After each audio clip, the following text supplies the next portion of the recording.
the question of like why this was X, Y, and Z. And you can imagine, right, as a junior person, you're just like, and then you realize like I made a mistake, right? And that's what I said. I made a mistake. Let me take a look and fix it. And she could tell that I, in that moment, was a little like disappointed in myself. And she was like, have a seat. And I was like, oh. And when I sat down, she was like, I just want you to know that nobody's perfect. And if you were perfect, I wouldn't be able to afford you. Yeah. Bruce.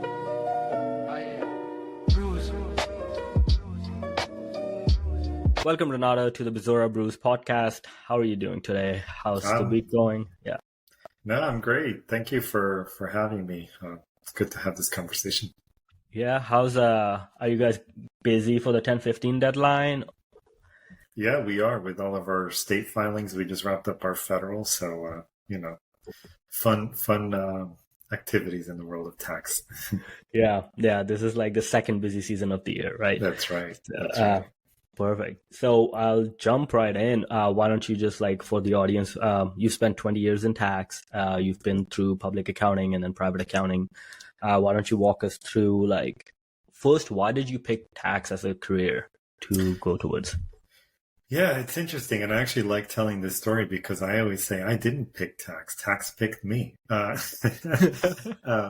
I say that because so the way I fell into tax accidentally, I had a friend that was interning and the company at the time was looking for summer interns. And my immediate answer was like, no way, I don't want to work in tax. That's not what I want to do at all.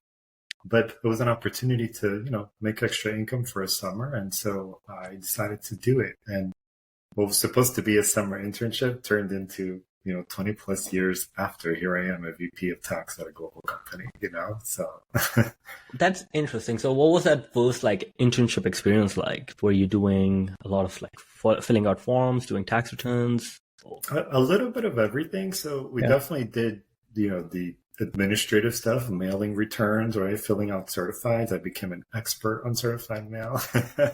and then it also expanded into preparing tax returns, some federals, they were pretty straightforward, helping with state returns, and getting exposure to notices and, other sorts of projects that popped up within the tax team.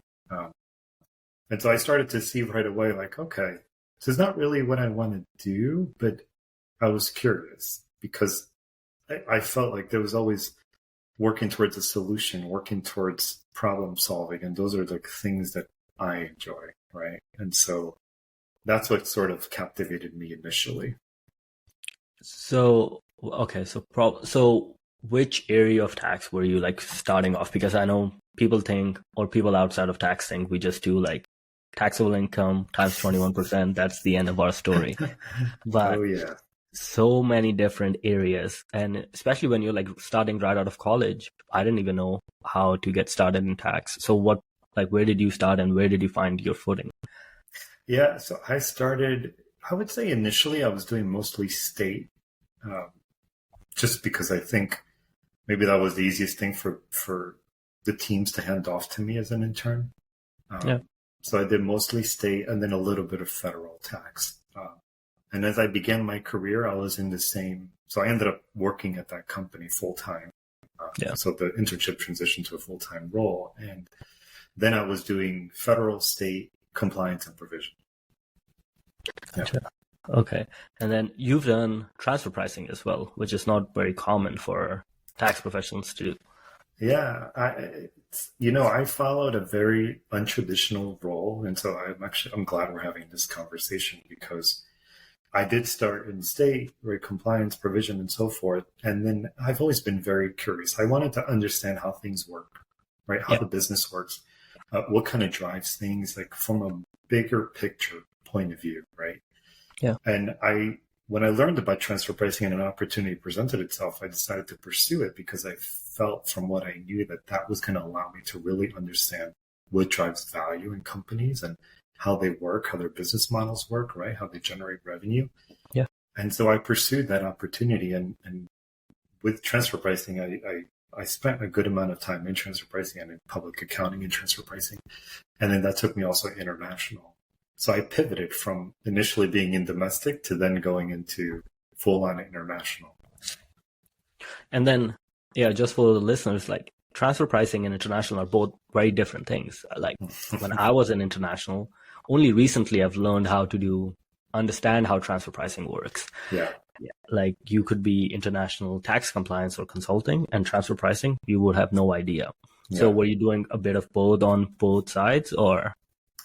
Yeah. So what's interesting is that even when I was before I stepped into transfer pricing, I was doing some of the international compliance as well, right? That's connected with your federal compliance. Yeah. And so when I got into transfer pricing, I started to connect the dots of, okay, I see why you report certain things on, say, a 5471, right? Yeah. And so then I was able to connect those dots and then see, okay, this is interesting. Now I'm getting a little bit of the bigger picture. But transfer pricing, to your point, is very much, it's almost like an art, not a science, right? It's all about how do you support the profit margins that you have in your different operations based on the functional profile of entities, right? And then you have to know about methodologies, right, under 482, and what methodology do you use to test those profits, the profit margins rather. So there's a lot of interviewing of leaders, understanding how the business works, where decisions are made, right, where the IP is held, which is very different from then going into international compliance, which is sort of after you set up the transfer pricing, then you would do the compliance for it. But it's funny you say that because in the places I've worked, most people are like, I don't even know what transfer pricing is. Hey, up until like a year ago, I didn't either. Yeah. I just had, even though my role did say international tax and transfer pricing, never touched that area. But so I'm assuming as part of all of this exposure to like international tax, you did travel a lot across the world too. Yes. Any interesting places you visited? Any stories that came out of it where you were like, I did not expect my career to go through this or this to happen in my career? Yeah, just the travel itself was such an amazing opportunity. So maybe just to share a little bit, I'm originally from Portugal. I came to this country as a kid. I was 9. Yeah. And so being in an immigrant families, you just never know like what's possible, right? Sometimes when you're in certain positions, you realize, oh, is this real? Like, is this really happening to me? And so I remember when I got to go to Hong Kong on business. Yeah. And of course you get to fly business class, which is amazing. And just that experience in itself is like, wow, okay, maybe I made it. Like this is what I'm supposed to do. So Hong Kong was incredible. I also got to go to Tokyo. I went to London many times. I went to Brazil a few times, Argentina, Chile. And the best part is that, no matter where you go in the world, just like connecting with people and working together to solve whatever you're trying to solve, whether it's a tax issue, a finance issue, it's very satisfying. It's very rewarding. And I enjoyed that and learning about different cultures and speaking their language and sometimes even taking colleagues with me. And so being that I'm Portuguese, when I was in Brazil, it was much easier for me to communicate. But, there's cultural norms. Like in Brazil, you greet somebody, it's very normal for you to kiss each other on the cheek. And I remember the look of dread on my boss's face when he was like, why are they kissing you? But those are kinds of the things that, when you're traveling and having these new experiences, you start to realize, wow, this is amazing, like, that I'm getting to have these opportunities. And so that always stood out to me as highlights of my career. Yeah. So as part of these, anywhere between your time at Warner or EXP, like any single projects during these travels, or like when you were working on that, like truly defined, or basically, let's just step back. I would say, like, for most of the time, we feel like in tax, we feel very lost when we first start off. We're like, I would never understand how this person like knows this much information. And I'm still I'm 6 years in, going to be 7 years this year. Like, I'm still very, very lost. So like, where was that point in time where you were like, okay, now I'm starting to understand the bigger picture. Now I'm understanding how all of these different parts work together. Was there a project? So it's really an evolution, Yeah. because so that goes to also continuing to be very curious. That's sort of what drove me in every sort of pivoting that I've done in my career and the different roles that I had was Yeah. exactly what you just said. It was that curiosity of, I don't really understand what I'm doing, or I don't understand why this matters, or I don't understand the big picture, right? And so I felt that every step I took allowed me to put another piece together of the puzzle, right? Hmm. And so, like I was saying earlier, when starting out in domestic gave me a foundation, and then going to transfer pricing gave me another foundation to help me understand domestic a little bit better. Yeah. And then in international broadly, I understood it even more so how all the pieces come together, right? And then I've also had exposure to indirect tax. And so, like, you start to see all these underlying themes and how the principles were the same. At the end of the day, it's just taking a different road to quantify a tax, Yeah. right? Or a different way of doing compliance. But you start to see how that comes together the more you see, right? And if I don't know that I could point to a specific time when it started to come together, but I will say that probably when I stepped into the director level in my career, that's when things started to sort of firm up more. Yeah. Uh, but I will say now, being in the role that I'm in, and working with my team, and to do all our tax deliverables or provisions or whatnot, now is the time where I feel like it's the most it has come together the most, rather. Gotcha. So it's Because an you have that evolution. because you have that high level overview thinking about those Exactly. now. That's Exactly. a good segue into our next question, is because you've been an associate and now you're VP of the tax.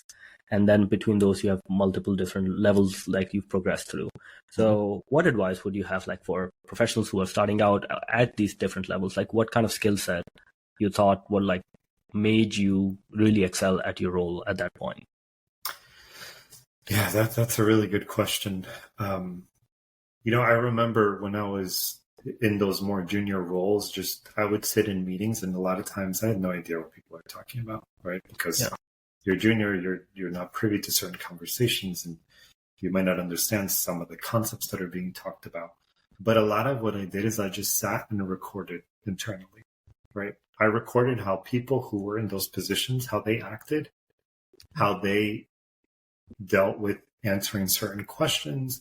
And many times I would reflect, and I would think to myself, like, gosh, how do they know all that? Right. And I think we've all been in those positions where you're just like, how do they know all that? Like, where does it come from? Yeah. But you find that over time, as you continue to work in a field, you build that knowledge repertoire, right? And you're able to pull from those different experiences. So, like, it's important to observe, right? And to pick up, as you observe, you start to pick up the behaviors you want to be more like and the ones you want to be less like. And that shapes you for the kind of leader you want to be, right? I mean, we've all had terrible bosses. We've all had fantastic bosses, right? And so that's what I mean by that. You start learning how you want to shape who you are in the professional space and how you coach and lead and so forth. The other piece is be curious. Like, do not be afraid to ask, right? And I think I actually love it when my team, after a meeting, will come to me and say, hey, what did you mean by this? I'm not understanding. And I think that vulnerability, right, of saying, I don't understand it, Yep. it opens the conversation, because then I feel like most people, if you approach them and say, hey, I don't understand, can you help me? Everybody will help you. Nobody's going to be like, I don't care, fend for yourself. Maybe in some cases. But I think for the most part, good leaders, they will. And if they don't want to help you, seek out the leaders that will. Yeah. The other thing I would say, and this happened to me just in my own journey in tax, I went to a school where, the Big Four didn't recruit at my university.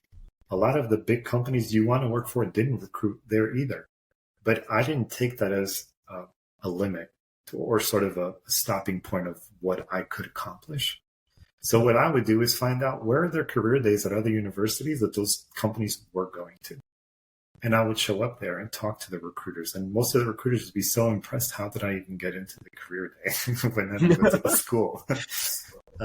But I would tell them, well, you're here. And so I was interested in seeing if I could pursue a role here, right? And through some of those avenues, I was able to interview at companies like Goldman Sachs, right, which would have never happened in my normal course of just where I was going to school. And so, but with that there's a theme there that can guide you through your career of don't accept a no, right? Always challenge it in a way, but in a way that, obviously is respectful and makes sense. But so whether it's not understanding something or feeling like this opportunity isn't for you, like always challenge it and don't be afraid to pursue maybe what could open another door for you, because you just never know where things will take you. Okay, so I'm guessing the theme, just be curious, from like I think, is that what your motto for life is too? Just be curious, takes. Very much so. I think if you talk to anybody who knows me very well, it's like I never accept sort of the status. Somebody says no, I'm like, is it really no? Or is it really that you think it's no? And I approach the tax work the same way. I'm like, well, the rules say this. And it's like, okay, but what do they mean by that? Right? And analyzing it and figuring out, well, is there a different position we can take? And that's how the tax world, right? A lot of it is correct, right? Figuring out interpretations. Yeah. And that's why, like I say, like there'll always be need for tax accountants no matter what. So talking about that, let's talk about some of the industry insights. We know like Pillar 2 is coming into play, mostly effective for like entities this year. And then there's like also BEPS has always been there. And international tax, especially with OBB, lots of new international tax changes effective next year as well. So what's your insight on those? Where do you think like is the biggest pain point going to be for like companies that are outbound from the US? And yeah, it's a very interesting time to be in the tax field because of all the things you just mentioned. There's definitely a trend towards, I feel like the trend is to tax US multinationals, right? And what's interesting to me is a lot of foreign governments, especially, they want to tax us, and I say us as the US multinationals, now that we're successful, right?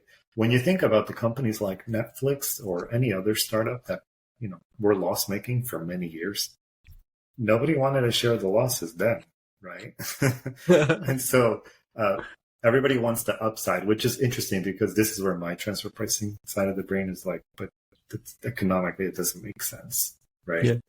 But you're definitely seeing this trend of an increase in taxation in most foreign jurisdictions, or I would say majority of all foreign jurisdictions are going to be revving up the engines to collect more tax, right? They want all multinationals to pay their fair share. I think, unfortunately, what gets missed in some of those conversations is that most companies do pay a lot of tax. It may not be income tax, but there's other taxes that are paid, right? And so like in the US, it's the same thing, right? There's a lot of companies pay a lot of payroll tax, a lot of sales tax, a lot of, operational taxes that you are contributing to the local economy. But you may have certain plans in place where maybe your income tax bill isn't as high as the media maybe thinks it should be, right? So, but I think internationally, I think there's going to be more controversy with Pillar 2. It's interesting to see because, given the US's position on Pillar 2 and sort of what's going to happen to the actual framework. I mean, is it going to remain? Is it going to sort of, evolve into something else? Like, I think there's a lot of uncertainty. I think digital services tax is just, frankly, to me, it's like a gnat that's just flying around that you just cannot get rid of. Digital services, and it impacts companies like Netflix, right? Where they're basically saying, if you're delivering a digital service in my country, we want to tax you on it. And it's like, I wish at a very high level, right? Because this is how I like to think of things. I wish a lot of these jurisdictions would focus on economic development and promoting innovations that would allow them to create their own Netflix, right? Or their own sort of companies that would generate so much revenue in just this jurisdiction that would also then generate profits for that jurisdiction and tax revenue, right? Ultimately. So I feel like the conversation gets a little lost. But to your question, I see those are to me the biggest trends, and it's not just outside the U.S. I think you also see that within the U.S. from a state tax perspective. I think you have the same challenges, right? Each state's going to want to tax and get their fair share of the pie, if you will. So it'll be interesting to see how this all continues to develop. How it all sort of transpires, the impact to organizations. And then I think the biggest thing too, that's like the elephant in the room right now is AI, right? Yeah. Technology, and how are tax authorities going to start leveraging AI and how that's going to impact multinationals, and are they actually going to be able to connect all the data points they have across their the treaty partners and whatnot, and to be able to approach clients with much more targeted audits. I think that's a very interesting development that we haven't really seen yet, but I could see that happening more and more. Correct. Like they could leverage AI to do like a full audit instead of like doing certain periods of audit. Be like, hey, everything's open, everything's in play. We could go ahead and do those. So then How does it for in-house tax teams? That means like a lot more, like we talked about Netflix. Netflix is almost in like every single country in the world. And I don't know how their team manages like all these jurisdictions, but you probably guys are like have a very significant international presence. Mm-hmm. How do you manage all these different jurisdictions you're in? How do you keep on top of these things? Most companies I know use external service providers, but like what has worked well for you guys? And like if people who are in these positions, how do they like manage more? Yeah, it's very challenging. And I think, what makes us stand out is that we don't sleep. So I'm kidding. So I have a really good team. I always call them their rock stars, and I really think they are. And on the international side, we're already in quite a few countries, about 30, and we're rapidly expanding into more. Yeah. And so prioritization is definitely a big point, right? You have to, I always say you can't boil the ocean, right? Which is cliche, but it's like, there's no way that I could follow the trends and the legislative developments of 40 countries, right? In addition to the US. And so there's a practical element of where's our biggest risk, right? Where's our biggest jurisdictions? Looking at, obviously, if it's sizable legislation like the change in tax rate, right? That's something you have to know because it impacts your provision, right? Yeah. But other things that are changing, you sort of monitor, right? And we do leverage AI a lot internally. And that's also, I think, what needs to happen. Like as you evolve as a tax team and leverage technology, I think AI is a big part of that because it allows you to be more efficient. Right, because I remember the days where I have to go research 35 countries and across, the web or CCH or, you'd use the big four guides. Well, now I could just tell AI to do it. Yeah. Right. And I can cross check. And generally, right, after you've been doing this for a while, you could sort of spot check where things are incorrect. But just think about the efficiencies that are gained, right, by teams that leverage AI to do things like that. Yeah. So where do you see like now the future developing? You said AI is obviously in there. I personally see like AI taking over compliance and like giving us like a step back and taking a look more like how can we manage all of the stuff that is. So, and I think that also brings in more from like the C-suite telling the tax team, be like, hey, now you have tax efficiencies or like AI efficiencies. Maybe you can be more comprehensive in what we've been doing so far. Mm-hmm. Yeah, absolutely.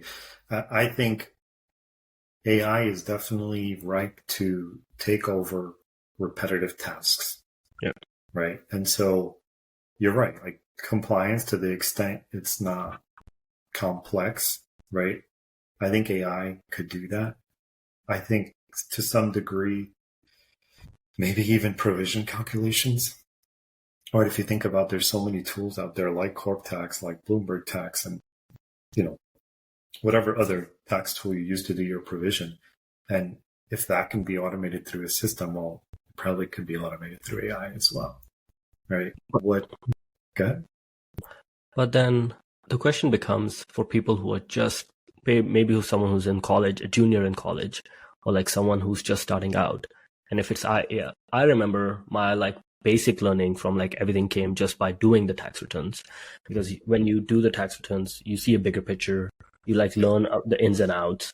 So how do you think there might be this knowledge gap that's between like a person starting now versus someone who's like managerial experience? So how would you tell someone to like fill in that gap of knowledge?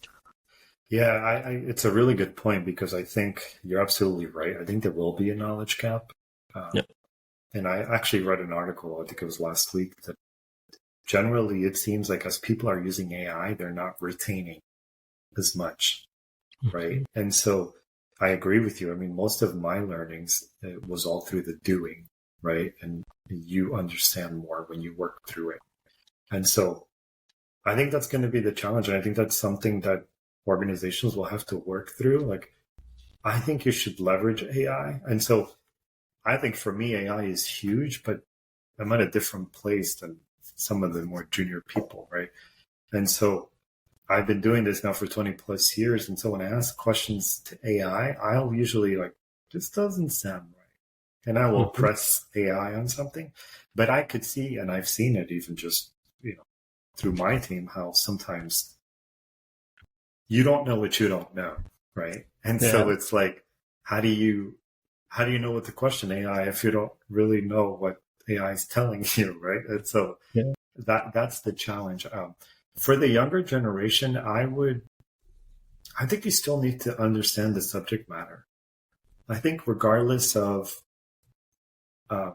whatever the topic is, like if something gets automated, like you still want to understand how things work, right? And what's the underlying foundation. And I think that goes to, I think the training needs to still be there. And you can leverage AI, but you still need to have the fundamental, knowledge. I almost think about like, I'm sure you have seen like Waymo, right? And all these self-driving cars. Like, does this mean we're all just going to like not learn how to drive anymore because Waymo could do it for you? I feel like you still want to, what I mean? It's maybe it's far-fetched analogy here, but it's like, you still want to know how to drive. But that brings in a good point. But I see it maybe in 20 years from now, people don't need to learn how to drive because Waymo, another robotaxi or another company comes in and be like, hey, if you can get there much safer, why do you need to learn how to drive? Oh, it's a good point. And I think maybe it goes back to the word I keep using, an evolution, right? I think as AI continues to develop and become better and better, you may get to a point where it's like, hey, we don't need to know as much. I think where AI, though, is challenged is that the critical thinking, right? And the human sort of assessment, right? The way we can think about something and assess whether it's going to work or not. AI, I feel like, doesn't do that as well. And that's where I would say, if you have an opportunity and you're more junior, position yourself to be in a role where you'll have that subject matter expertise and can leverage AI to just make you better. So I say this to my team, like, I don't believe AI is going to replace everyone, but I think somebody who knows AI will replace you. Correct. Yeah. And that's been, and I agree. I think my personal thesis is like, it will make the 1% who are really good at their job, like someone like you who's been doing it 20 plus years, it will amplify like what you've been able to do, because then you can give it the prompt that you need to get the answer you need and accelerate the work you've been doing. Exactly. I mean, it's really it's transformational. But I will say, there's also people like me who've been doing this for 20 plus years that don't feel comfortable using AI. And to me, that's very interesting, because I think it gets to your point that you need to be adaptable in this field, right? You have to sort of The tools that come out, you have to leverage them. They're going to help you be better and more efficient. Otherwise, you start to fall behind. Yeah. So jumping one of the things, what's your tech stack look like? Like, what are you using? What's been like your best learning from tech so far over the last 5 years, let's say? And you said, like, in terms of technology, tax technology? Yeah, like, what do you use personally? What do you use for work? What you have found most helpful? What do you think was not helpful at all? Yeah, so we have the enterprise GPT version. Okay. So it's great because, there's the privacy, which is what most people are concerned with. We use that regularly. I've built bots that have, handle repeated tasks. So I'll share with you an example of, so my team would work with our accounts payable team whenever we were paying a foreign vendor to ensure we were complying with foreign vendor withholding rules, right? What kind of form do you get? W-8 ban? Is there a treaty? What is the payment for? And so there's all these questions. We would go back and forth. Well, I created this bot that does all of that. And I used to have to deal with a bunch of emails per day. I hear from our AP team probably once a quarter because the bot is sort of answering everything that they need. And so to me, that was a huge win, just in terms of efficiency. So was that a bot or a custom GPT you created? So I'm probably, I'm saying bot, but that's an older way of, it's really a custom GPT. Okay.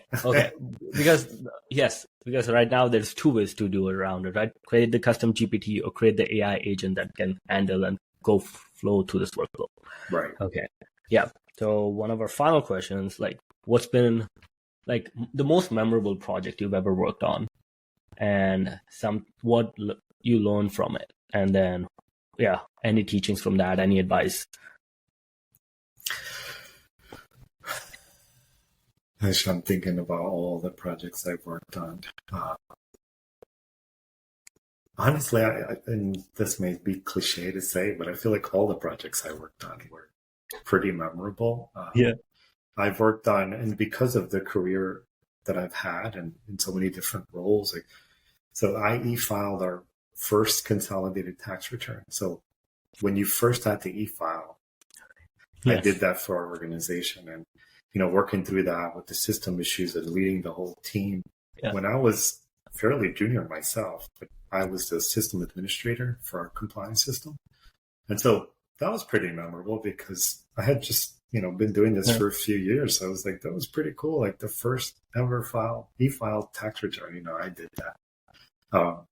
And then throughout my career in consulting, helping our clients, right, with their transfer pricing models and figuring out, especially for me, I was able to pull in like the tax understanding, because many times people work in transfer pricing and they don't realize, like, well, if you set this profit margin, how does this impact the taxable income? Or like the full picture, right? Like this is what I've been referring to. And so I was able to do that, right? Even with the team I worked with or with the clients. And so that was memorable, right? And the other, when I was with WarnerMedia, getting to travel around the world and doing our functional interviews and meeting so many different people, understanding how CNN works globally, right? And even getting to meet some of the newscasters, right? That was super memorable as well. But okay, so was this because we didn't have Zoom back then or Google Meet? Or do you think now because like someone would get that opportunity, hey, Renato, go ahead, go travel to London, go interview these newscasters? I think it was a combination. I mean, we had, video meetings, but it wasn't used to the extent that it's used now, right? So, and our leadership and our culture was very much on in-person, goes further.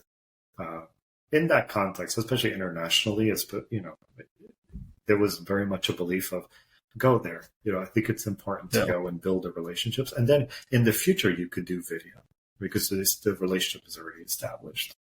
But you're right. I think now, if I were to be in that role, maybe in that same company, which the company itself has changed so much, but I probably wouldn't get to travel as much.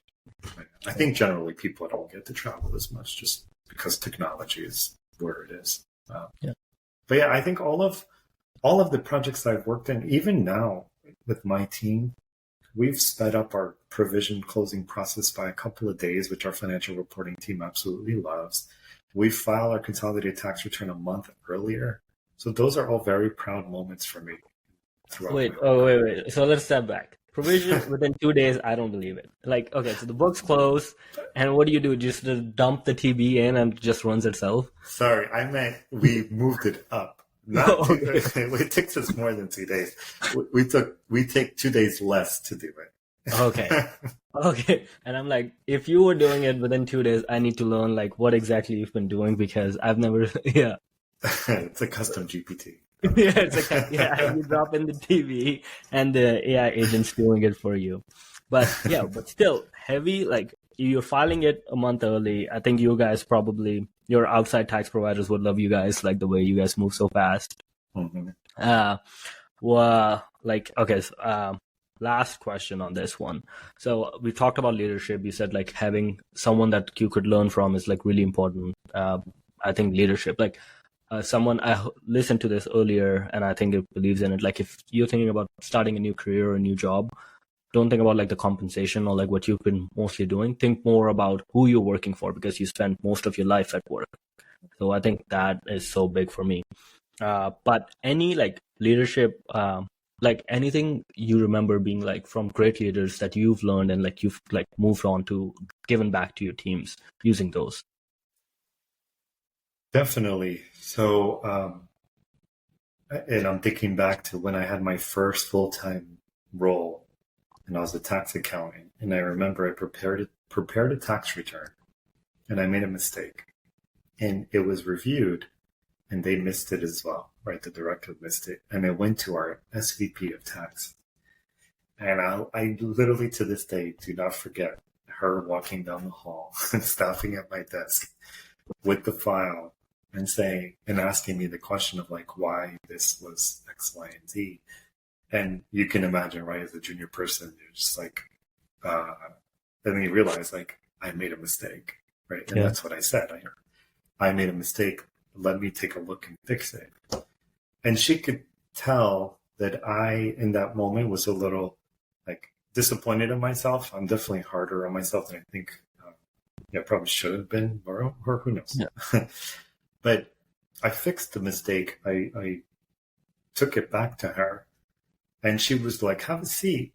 And I was like, "Oh, what's about to happen?" And you naturally always think the worst, right? And when I sat down, she was like, "I just want you to know that nobody's perfect. And if you were perfect, I wouldn't be able to afford you." And so that really stuck with me my whole career because it's almost like it's not giving you the permission to make continuous mistakes, right? But it's giving you the permission that it's okay as long as you learn from it, right? Nobody's perfect. And so it goes back to the vulnerability aspect that I mentioned earlier, that it's important to say you don't know, right? Because then that's how you learn, right? Or if you make the mistake, you learn from it, right? Yeah. And I think sometimes we go into rooms and we see the people who are so polished and they seem like they know everything, but I guarantee you they don't know everything. And there's things they don't know, right? But you just may not see that because they don't lead with that, right? So I think it's important to remember that, like, it's okay to make mistakes and definitely seek out people who can help you to be better, help you to learn, and then look at the people who you want to be more like and less like, and pick up on those attributes and take them with you as you progress through your career. Okay. Well, I think that's like great advice. I've always remembered this from going on, like nobody's perfect. And if you were, I wouldn't be able to afford you. Like now, keep Absolutely. That in mind. But Absolutely. Thank you so much. This has been great. You've been like really advised, especially I love the tech talk we had and like all of the different aspects covering your career. But so our listeners would be great to enjoy this. And if they have any questions for you, they'll send it to me and probably like forward them to you if needed. Yeah, absolutely. Feel free. I would love to hear from people. And if I can give any advice or anything, always happy to do it. And thanks for having me. This was a really great conversation. I enjoyed it. Perfect. Thank you so much, Renato. Thank you. This has been great. All right. Take care. Take care. Bye. Yeah. Bruce.